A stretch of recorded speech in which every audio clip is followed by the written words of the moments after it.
بسم اللہ الرحمن الرحیم۔ السلام علیکم، میں ہوں شہجی اللہ فراست۔ آپ دیکھ رہے ہیں نیشنل اور انٹرنیشنل نیوز پر مشتمل 4 ٹی وی کا خصوصی خبرنامہ دنیا بھر سے، یعنی خبریں آپ کی نظر سے۔ سب سے پہلے ہیڈ لائنز۔ مہاراجہ دلہا ہاؤس پہ سوٹ اور شیروانی یقینی طور پر مارکیٹ سے 50% کم دام پہ حاصل کیجیے۔ باتیں نہیں، حقیقی طور پر وقت اور پیسے کی بچت کیجیے۔ سپر اسٹار سلمان خان کی فیملی بھی ہمارے کام سے بہت خوش ہے۔ یہ آفر صرف اور صرف مہاراجہ دلہا ہاؤس پر، ایک ہی دام، ہول سیل دام، ایبٹ سرکل، سدھی امبر بازار، گول مسجد، گن فاؤنڈری، ایبٹس، حیدرآباد۔ اگلے 4 سال دنیا کا سب سے طاقتور شخص کون ہوگا؟ منگل کو ہوگا فیصلہ۔ امریکہ صدارتی الیکشن کے لیے تیار۔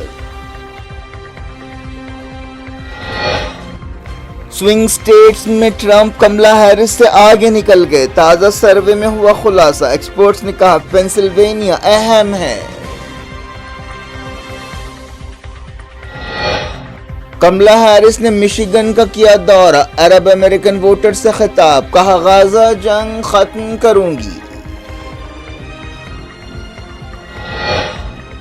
غزہ بربریت کے 395 دن، کئی علاقوں میں بمباری، بے گھر لوگوں کو نشانہ بنایا گیا، 24 گھنٹوں میں 33 جاں بحق۔ اسرائیل نے ریلیف اینڈ ورکس ایجنسی سے تعلقات توڑ دیے، یونائیٹڈ نیشنز کو بتا دیا گیا۔ ورلڈ فوڈ پروگرام نے کہا غزہ قحط کی دہلیز پر ہے۔ امریکہ نے مڈل ایسٹ میں مزید ہتھیار روانہ کیے، ایران نے B-52 بامبرز کی تعیناتی پر کیا مذمت کا اظہار، کہا واشنگٹن استحکام بگاڑنے کا ذمہ دار ہے۔ کینیڈا میں ہندو مندر پر حملہ، انڈیا نے کیا احتجاج، کہا ذمہ داروں کے خلاف کارروائی کی جائے۔ اتراکھنڈ میں بس کھائی میں گر پڑی، 36 کی موت، چیف منسٹر نے کیا حادثے کے مقام کا دورہ، 4 لاکھ ایکس گریشیا کا اعلان۔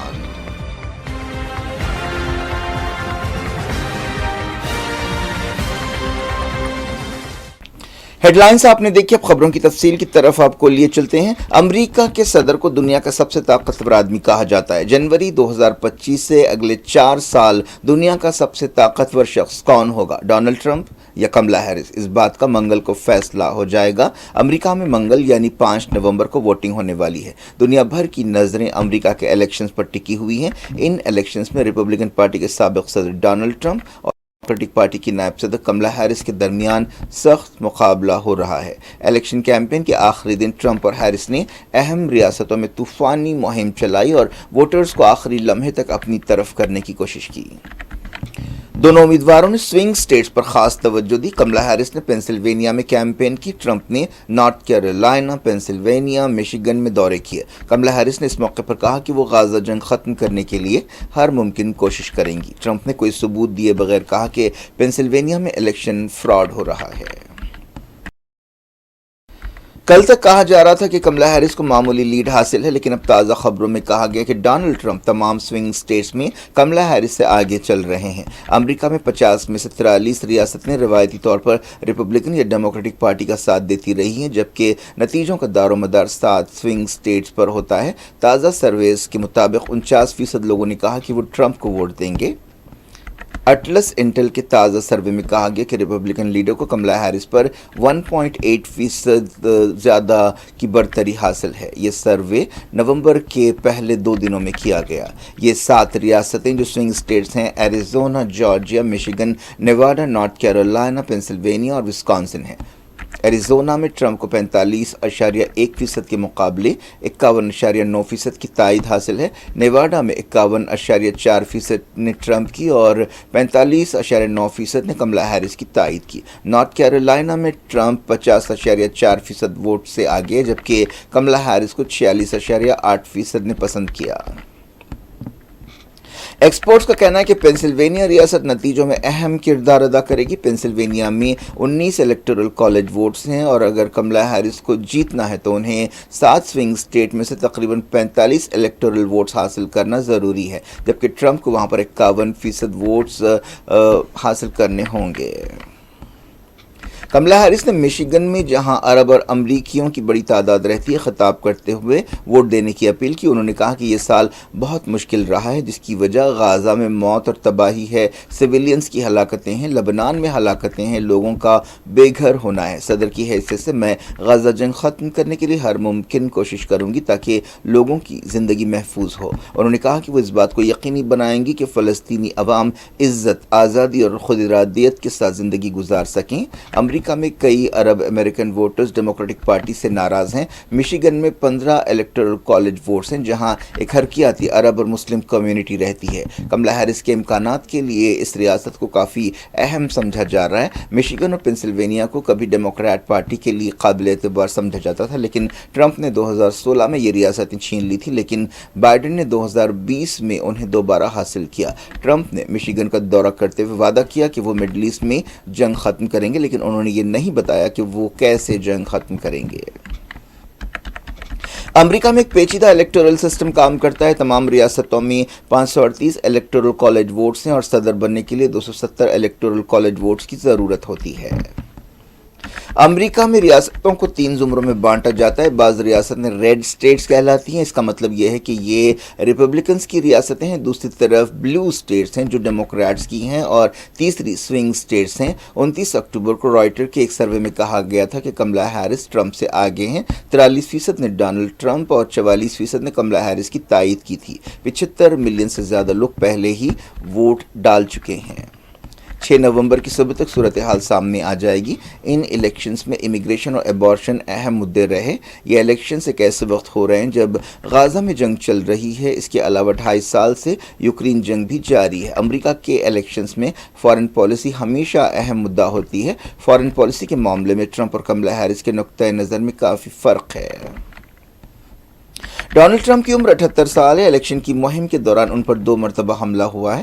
60 سالہ کملا ہیرس نے جولائی میں ڈیموکریٹک پارٹی کی امیدواری حاصل کی کیونکہ جو بائیڈن پر دوڑ سے باہر ہونے کے لیے کافی دباؤ تھا۔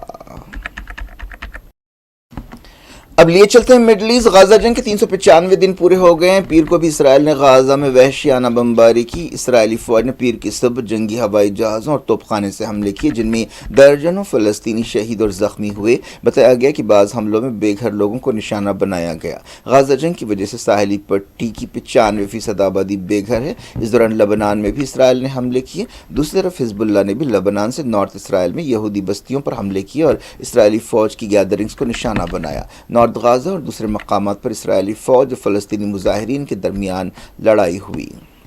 اسرائیلی فوج نے مغربی کنارے کے الگ الگ مقامات پر دھاوے جاری رکھے۔ اس کے علاوہ البرا علاقے میں یہودی آباد کاروں نے حملے کیے اور فلسطینی گاڑیوں کو آگ لگا دی۔ یہودی آباد کاروں نے زیتون کے کھیتوں میں بھی ہلہ مچایا اور وہاں کی کاشت کو نقصان پہنچایا۔ دوسری طرف البرا میں اسرائیلی فوج بھی گھس پڑی۔ ورلڈ فوڈ پروگرام نے وارننگ دی کہ غازہ میں انسانی بحران بہت جلد قحط میں تبدیل ہو سکتا ہے کیونکہ اسرائیل ساحلی پٹی میں کھانا اور دوسرا ضروری سامان روک رہا ہے۔ غزہ کی وزارت صحت نے بتایا کہ پچھلے 24 گھنٹوں میں 33 فلسطینی جاں بحق ہوئے اور 156 زخمی ہوئے۔ اب تک جاں بحق فلسطینیوں کی تعداد 43,374 ہو گئی ہے۔ اسی مدت کے دوران 1,02,261 فلسطینی زخمی ہوئے۔ غازہ حکومت نے کہا کہ نارتھ غازہ کے تمام ہاسپٹلز اسرائیل کی بمباری کی وجہ سے آؤٹ آف سروس ہو گئے ہیں۔ اسرائیل نے یونائیٹڈ نیشنز کو بتایا ہے کہ وہ یونائیٹڈ نیشنز کی ریلیف اینڈ ورکس ایجنسی کے ساتھ اپنے تمام تعلقات توڑ رہا ہے۔ حال ہی میں اسرائیلی پارلیمنٹ میں ایک قانون منظور کرتے ہوئے United Nations Relief and Works Agency اونروا پر پابندی لگائی گئی تھی۔ اسرائیل کا یہ فیصلہ فلسطینیوں کے لیے ایک دھکا ہے۔ اس فیصلے سے فلسطینی ریفیوجیوں کے حالات اور برے ہوں گے اور ان کی مدد کی سرگرمیاں متاثر ہوں گی۔ ایران نے مڈل ایسٹ میں B-52 بامبر جہازوں کی تعیناتی کے لیے امریکہ کی مذمت کی ہے اور کہا ہے کہ اس سے استحکام متاثر ہوگا۔ ایرانی وزارت خارجہ کے ترجمان اسماعیل باقری نے کہا کہ ہمیشہ سے ہمارا یہ ماننا ہے کہ امریکہ مڈل ایسٹ میں استحکام بگاڑنے والی طاقت رہا ہے۔ بائیڈن نے جمعے کو اعلان کیا تھا کہ مڈل ایسٹ میں امریکہ نے نئی تعیناتی کی ہے، ان میں اضافی بیلسٹک میزائلز، ڈسٹرائر جہاز اور لمبی دوری تک وار کرنے والے بمبار جہاز شامل ہے۔ یہ تعیناتی ایک ایسے وقت کی گئی ہے جب ایسے اندیشے پائے جاتے ہیں کہ ایران اسرائیل میں حملے کر سکتا ہے۔ اسرائیلی فوج نے دعویٰ کیا کہ ساؤتھ لبنان میں حزب اللہ کے کمانڈر کو ہلاک کر دیا گیا۔ اسرائیلی فوج نے ایکس پر کہا کہ ابو علی رضا کو ہلاک کیا گیا، جو اسرائیلی فوج پر کئی حملوں کے لیے ذمہ دار تھے۔ حزب اللہ نے اس دعوے پر کوئی تبصرہ نہیں کیا۔ ایسٹ لبنان میں اسرائیل کے حملوں میں 4 لوگ جاں بحق ہوئے۔ ایران کے صدر مسعود پزشکیان نے کہا ہے کہ اس کے اتحادیوں اور اسرائیل کے درمیان سیز فائر سے ایران کے حملے کی شدت کم ہو سکتی ہے۔ ارنا نیوز ایجنسی نے مسعود پزشکیان کے حوالے سے کہا کہ ایران اس کی خود مختاری اور سیکیورٹی کے خلاف کسی بھی جارحیت پر خاموش نہیں بیٹھے گا۔ اسرائیل نے 1 اکتوبر کے ایرانی حملے کا جواب دینے کے لیے 26 اکتوبر کو ایران میں حملہ کیا تھا۔ رشیا میں ایران کے سفیر نے کہا کہ رشیا اگلے کچھ گھنٹوں میں 2 ایرانی ساختہ سیٹلائٹس کو خلا میں بھیجے گا۔ ان سیٹلائٹس کے نام کوثر اور ہدہد ہیں۔ انہوں نے امید ظاہر کی کہ خلا کے شعبے میں ایران کا خانگی سیکٹر آگے بڑھے گا۔ پاکستان میں سابق وزیر اعظم عمران خان کی بیوی بشرا بی بی کمرہ عدالت میں رو پڑیں۔ اسلام آباد ڈسٹرکٹ اینڈ سیشن کورٹ میں بشرا بی بی کے خلاف ایک کیس کی سنوائی ہو رہی تھی۔ انہوں نے جذبات میں آ کر کہا کہ میں انصاف کی کرسی پر بیٹھے ہوئے ججوں کی طرف سے 9 مہینوں سے ناانصافی کا شکار ہوں۔ انہوں نے کہا کہ عمران خان اور میرے ساتھ ناانصافی کی گئی ہے۔ عدالتی عہدیداروں نے کہا کہ بشرا بی بی کی ضمانت کی درخواست پر 18 نومبر کو فیصلہ سنایا جائے گا۔ انڈونیشیا میں آتش فشاں پھٹ پڑنے کی وجہ سے 10 لوگ ہلاک ہو گئے۔ یہ حادثہ فلورس آئی لینڈ میں پیش آیا۔ عہدیداروں نے آنن فانن قریبی دیہاتوں کو خالی کیا۔ حکومت نے وارننگ دی کہ علاقے میں مزید زلزلے آ سکتے ہیں۔ جس علاقے میں یہ لاوا پھٹ پڑا اسے رنگ آف فائر یعنی آگ کا گولہ کہا جاتا ہے۔ انڈیا نے کہا ہے کہ اسے کینیڈا میں انتہا پسندوں اور علیحدگی پسندوں کے وائلنس پر تشویش ہے۔ پچھلے ہفتے کینیڈا کے اونٹاریو صوبے میں ایک ہندو مندر پر حملے کا واقعہ پیش آیا۔ انڈیا نے کینیڈا سے کہا کہ وہ اس بات کو یقینی بنائے کہ تمام مذہبی مقامات کی حفاظت ہو۔ وزارت خارجہ کے ترجمان رندھیر جیسوال نے پیر کو جاری ایک بیان میں کہا کہ ہم امید کرتے ہیں کہ اس واقعے کے ذمہ داروں کے خلاف کارروائی کی جائے گی۔ حالیہ عرصے میں کینیڈا اور انڈیا کے درمیان سفارتی تعلقات بہت خراب ہوئے ہیں۔ مندر پر حملے کے لیے کینیڈین رکن پارلیمنٹ چندر اریا نے خالصتانی انتہا پسندوں کو ذمہ دار ٹھہرایا۔ اب تک اس کیس کے سلسلے میں کسی کو گرفتار نہیں کیا گیا ہے۔ حالیہ عرصے میں ایسے کئی واقعات پیش آئے ہیں۔ اتراکھنڈ میں ایک بس کھائی میں گرنے سے 36 لوگوں کی موت ہو گئی۔ اس حادثے میں 24 لوگ زخمی بھی ہوئے۔ یہ ایک پرائیویٹ بس تھی۔ یہ حادثہ الموڑا ضلع میں پیش آیا۔ بس میں کم سے کم 60 مسافر سوار تھے۔ چیف منسٹر پشکر سنگھ دھامی نے مرنے والوں کے وارثوں کے لیے 4 لاکھ روپے اور زخمیوں کے لیے 1 لاکھ روپے ایکس گریشیا کا اعلان کیا۔ چیف منسٹر نے حادثے کے مقام کا دورہ کیا۔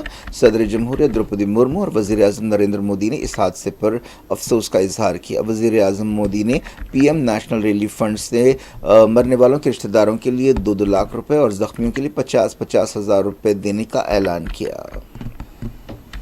مہاراشٹر کے اسمبلی الیکشن سے پہلے الیکشن کمیشن نے کانگریس اور دوسری پارٹیوں کی شکایت پر ڈی جی پی رشمی شکلا کا تبادلہ کر دیا ہے۔ الیکشن کمیشن نے مہاراشٹر کے چیف سیکریٹری کو ہدایت دی کہ وہ شکلا کا چارج دوسرے سینئر ترین آئی پی ایس آفیسر کو دیں۔ چیف سیکریٹری کو یہ بھی کہا گیا کہ منگل کی دوپہر تک 3 آئی پی ایس عہدیداروں کے ایک پینل کی لسٹ روانہ کریں۔ مہاراشٹر میں 20 نومبر کو اسمبلی الیکشنز ہونے والے ہیں۔ وزیر اعظم نریندر مودی نے جھارکھنڈ میں جے ایم ایم اتحاد پر سخت تنقید کی ہے اور اسے گھسپیٹیا گٹھ بندھن اور مافیا کا غلام قرار دیا ہے اور الزام لگایا ہے کہ اس اتحاد نے بنگلہ دیشی دراندازوں کی مدد کی ہے۔ وزیر اعظم نے کہا کہ جھارکھنڈ میں اتحادی لیڈرز نے کئی اسکیمز کیے ہیں۔ انہوں نے ریاست میں خوشامد کی سیاست پر تنقید کی اور کہا کہ خوشامد کی سیاست یہاں پر اپنی انتہا کو پہنچ گئی ہے۔ جھارکھنڈ میں وزیر اعظم کی یہ پہلی الیکشن ریلی تھی جہاں 13 اور 20 نومبر کو الیکشنز ہونے والے ہیں۔ ایک دن پہلے بی جے پی نے اپنا مینیفیسٹو جاری کیا تھا جس میں کہا گیا تھا کہ پارٹی جھارکھنڈ میں حکومت بنانے کی صورت میں ریاست میں یو سی سی لاگو کرے گی لیکن آدیواسیوں کو یو سی سی سے چھوٹ دی جائے گی۔ کیا کچھ ہو رہا ہے آپ کی دنیا میں؟ آخر میں ہیڈ لائنز دنیا بھر سے ایک بار پھر دیکھتے ہیں۔ مہاراجہ دلہا ہاؤس پہ سوٹ اور شیروانی یقینی طور پر مارکیٹ سے 50% کم دام پہ حاصل کیجیے۔ باتیں نہیں، حقیقی طور پر وقت اور پیسے کی بچت کیجیے۔ سپر اسٹار سلمان خان کی فیملی بھی ہمارے کام سے بہت خوش ہے۔ یہ آفر صرف اور صرف مہاراجہ دلہا ہاؤس پر، ایک ہی دام، ہول سیل دام، ایبٹ سرکل، سدھی امبر بازار، گول مسجد، گن فاؤنڈری، ایبٹس، حیدرآباد۔ اگلے 4 سال دنیا کا سب سے طاقتور شخص کون ہوگا؟ منگل کو ہوگا فیصلہ۔ امریکہ صدارتی الیکشن کے لیے تیار۔ سوئنگ سٹیٹس میں ٹرمپ کملا ہیرس سے آگے نکل گئے۔ تازہ سروے میں ہوا خلاصہ، ایکسپرٹس نے کہا پینسلوینیا اہم ہے۔ کملا ہیرس نے مشیگن کا کیا دورہ، عرب امریکن ووٹر سے خطاب، کہا غزہ جنگ ختم کروں گی۔ غزہ بربریت کے 395 دن، کئی علاقوں میں بمباری، بے گھر لوگوں کو نشانہ بنایا گیا، 24 گھنٹوں میں 33 جاں بحق۔ اسرائیل نے ریلیف اینڈ ورکس ایجنسی سے تعلقات توڑ دیے، یونائیٹڈ نیشنز کو بتا دیا گیا۔ ورلڈ فوڈ پروگرام نے کہا غزہ قحط کی دہلیز پر ہے۔ امریکہ نے مڈل ایسٹ میں مزید ہتھیار روانہ کیے، ایران نے B-52 بامبرز کی تعیناتی پر کیا مذمت کا اظہار، کہا واشنگٹن استحکام بگاڑنے کا ذمہ دار ہے۔ کینیڈا میں ہندو مندر پر حملہ، انڈیا نے کیا احتجاج، کہا ذمہ داروں کے خلاف کارروائی کی جائے۔ اتراکھنڈ میں بس کھائی میں گر پڑی، 36 کی موت، چیف منسٹر نے کیا حادثے کے مقام کا دورہ، 4 لاکھ ایکس گریشیا کا اعلان۔